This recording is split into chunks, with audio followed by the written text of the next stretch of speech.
Okay, guys, I'm gonna make this a relatively short one today.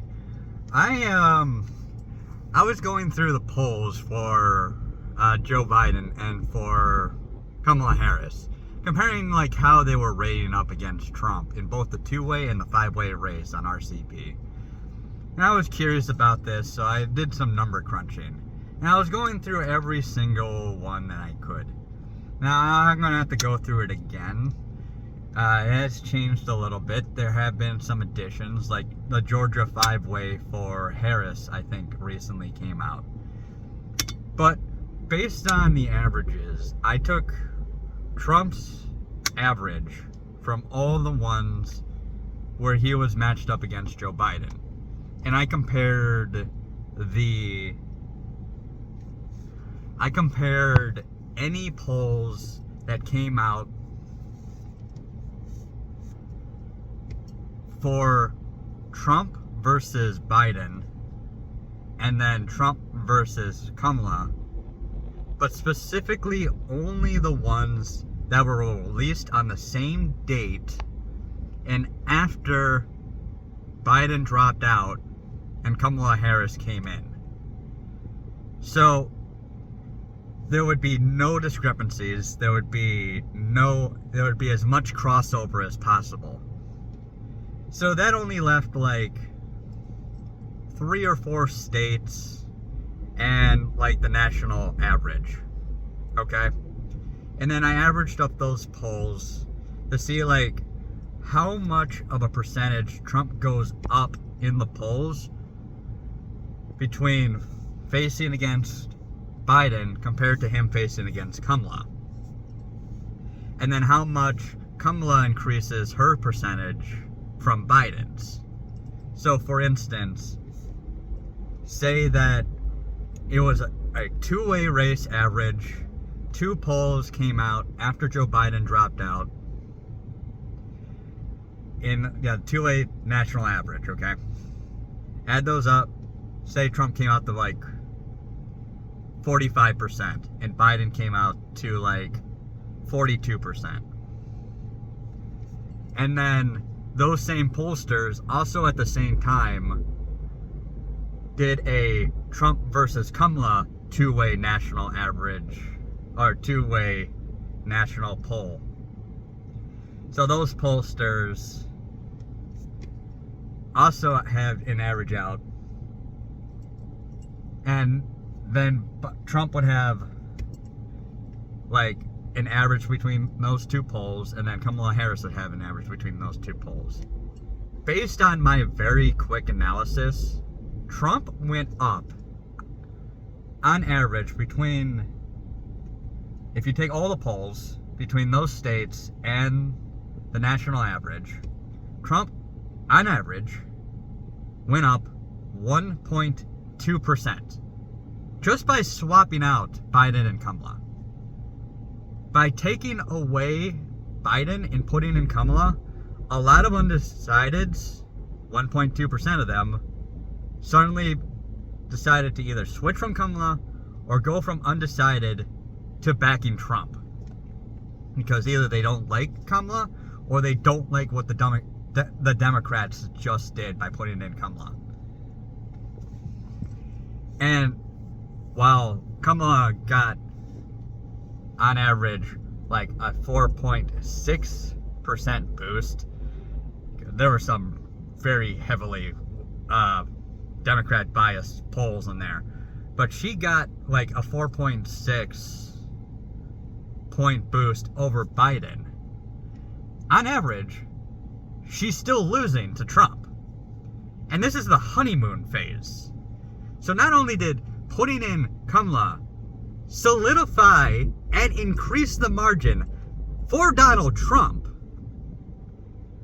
but the boost that Kamala got isn't enough to overcome Trump's already substantial lead over Biden. And this is the honeymoon phase, where all the media is pulling cover for Kamala, attacking Trump, downplaying the assassination. The assassination has almost completely fallen out of the news cycle. We have websites deleting the fact that Kamala was the most liberal senator in 2019, who also missed 62% of Senate votes, and that she only managed to pass one bill, which was to found a memorial for people who died due to a dam collapse. Something like that. Like, the media and websites are pulling as much cover, trying to sweep everything negative that Kamala Harris has done under the rug. Sweep the fact that they were trying to get Kamala Harris replaced as vice president. She was working under Joe Biden, and the media a year ago was coming out saying that she is the border czar, that she failed in her duties, and that maybe Joe Biden should consider replacing her. To now that she's running for president, that she's the only one who can beat Trump, that she's clearly better than Biden, that she is moderate, and that she, like, is the savior of democracy. And they're sweeping the fact that she is the most liberal senator, that she was the most liberal senator, that she was completely ineffective. And even with all of that help, all of it, Trump went up in the polls just by having her swapped in. And I want to remind you, these polls are after the Trump assassination attempt, but these polls that I looked at specifically had both Trump versus Biden and Trump versus Harris in it. So if there was a boost to Trump from the assassination attempt, it would have reflected both in the Trump versus Biden and the Trump versus Harris polls. And just by putting Harris in, the right got more solid. The Republican side got more red by just putting in Harris. And you can say, like, there are people out there that are going to claim that, oh, it's because people don't like that Kamala Harris is a black woman. One, she's not black. She's like a quarter black. She is Jamaican. Her father is, and listen to like the conservative twins, listen to like Anthony Bryan Logan. These like black YouTubers have looked at Kamala Harris and have looked at her father, both from the right and the left. Commentators on both sides of the aisle have looked at them and have pointed out, hey, Kamala Harris is not black like that. She is a quarter black. There's pictures of her in Indian garb because her mother is Indian, her father is half black, and she didn't grow up in a ghetto. She didn't grow up with black culture. She's not a hip hop woman. She's not interested in like the stereotypical black culture like that. You can say that she's black, but she's multicultural, which some people would like. But like, I don't mind multiculturalism. I don't mind what race you are. I don't mind what kind of American you are. But for the fact of the matter is that when she ran and she won as senator, she was considered the first Indian senator. She only said that she was the first black vice president, or Joe Biden said that she was the first black vice president, when it became politically convenient to use her race to get ahead in her career. And there are people who look at that from both the left side and the right side who are like, no, you're pandering. We don't care what you claim to be. If you're going to claim to be something, we're going to just decide that you are not that. Because we don't believe you, we don't trust you, and you're using your race to try to get ahead in life. And people both on the right, left and the right looked at her and said basically the same exact thing that people got so mad at Joe Biden said. Joe Biden said that if you don't vote for him, you ain't black. Well, there are leftists who are black who look at Kamala Harris and say, she's not black. So miss me with all that racism crap. If you want to say racism exists, look at the left side. Because Joe Biden came out and said, I'm going to hire a black woman for both the vice presidency and the Supreme Court. Doesn't matter if they're good at their job. If it was someone who was good at their job, I wouldn't care. Hire the person that's best suited for the job.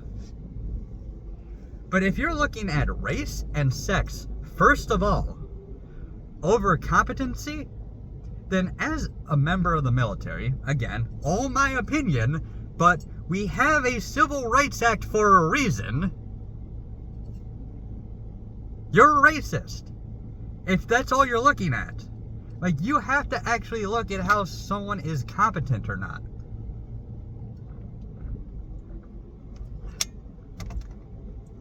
And it looks really, really bad for Kamala to play the race card and the sexism card when policy is what matters.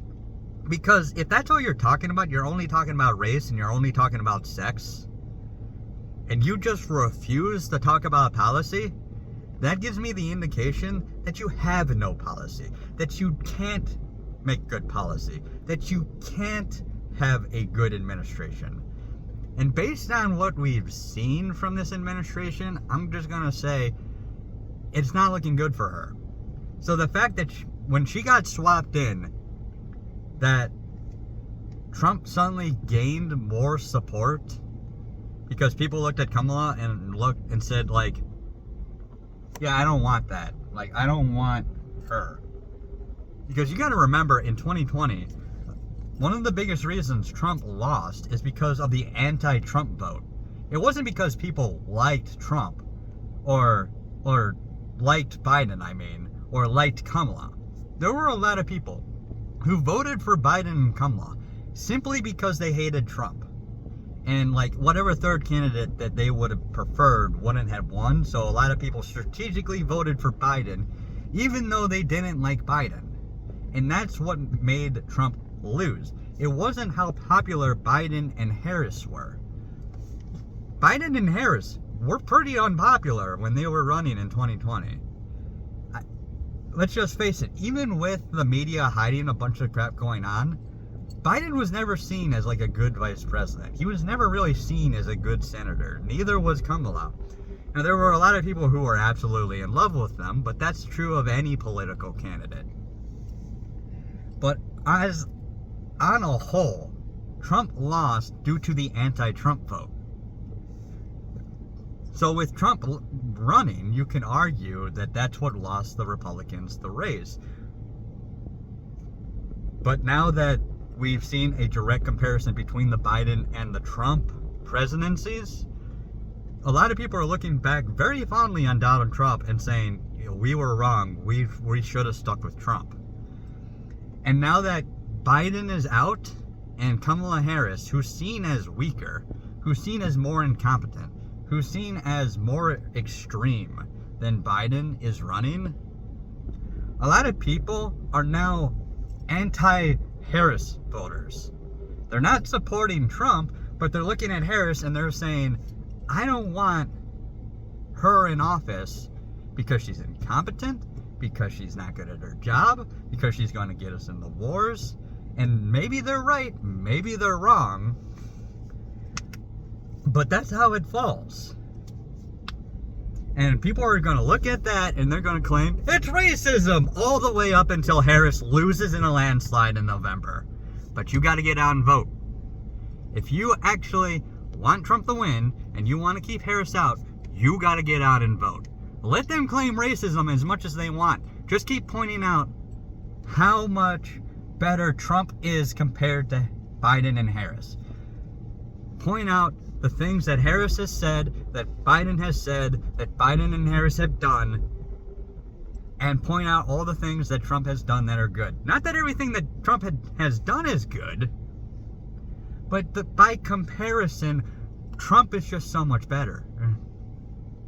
Again, all my personal opinion, but people are going to throw around that racism and that sexism card. Ignore it. Okay? They're just being stupid.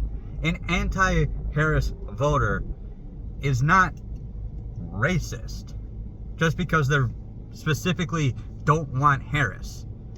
There are plenty of people out there that would be okay with a black woman in charge, which, again, a lot of people are saying Harris ain't black. It's just the fact, man, that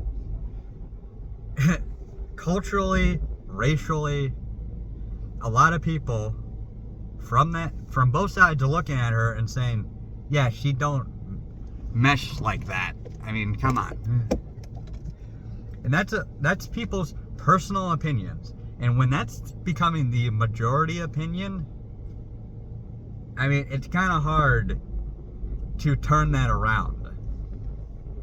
And when you factor in the actual policies and the competency and the fact that she was the most liberal senator, who was the third most absent senator from 2019, a lot of people are looking at her right now and saying, no, hell no. Get out and vote. Make your voice heard. Ballot harvest is if legal. Do anything legally within your power to make this a Trump landslide. And if you don't want to vote for Trump and you don't want to vote for Harris, I don't mind if you try to get people to vote for Kennedy. Do what's in your best conscience. Really, I mean that. I'm not just saying that because any, Kennedy voter is probably taken from Harris. If you legitimately feel that Kennedy is your best option, then go ahead and do so. This is a free country. You're allowed to believe what you want. You're allowed to believe in the policies that you want, that the candidates you want. You can't be violent. You can't be stupid like that. You can't make threats. But the fact of the matter is that the media is also trying to cover up the fact that Trump got shot on national television, live on TV, and bury that in the news cycle.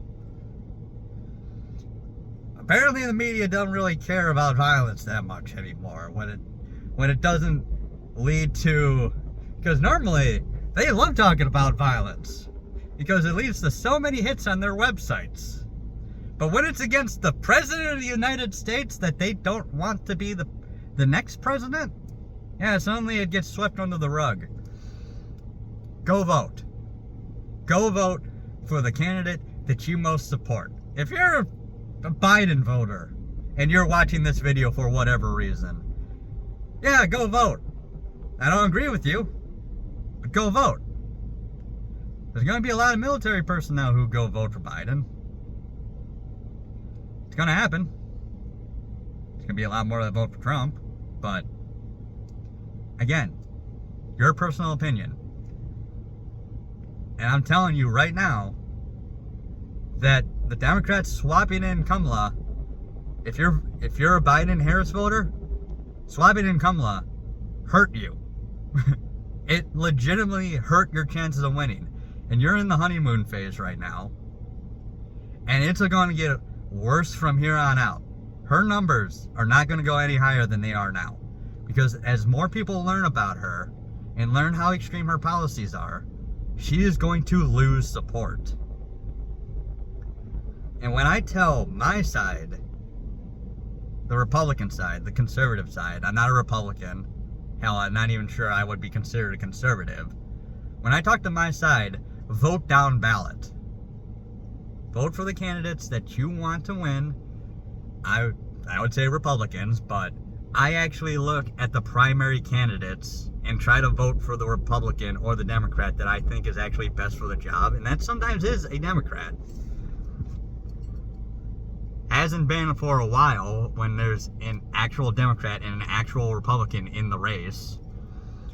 But I looked at all the Republican candidates and the ones that Trump endorsed, and I'm like, I kind of prefer this one over Trump's candidate. I mean, that's just me. And that's probably who I'm going to vote for in the primaries. And if he don't win, well then I'll take a second look at Trump's pick and maybe pick that guy. We'll see. But if you're going to vote, vote down ballot. Because if you want Trump to be the nominee, if you want him to be the winner, he's also going to need a Republican or at least a moderate Congress to help him along. So, do your responsibility. Voting is not a right, it's a privilege, and one you should exercise and take seriously. So, that's my PSA for today, and that's me telling you that Kamala Harris has actually just made Trump that much more popular.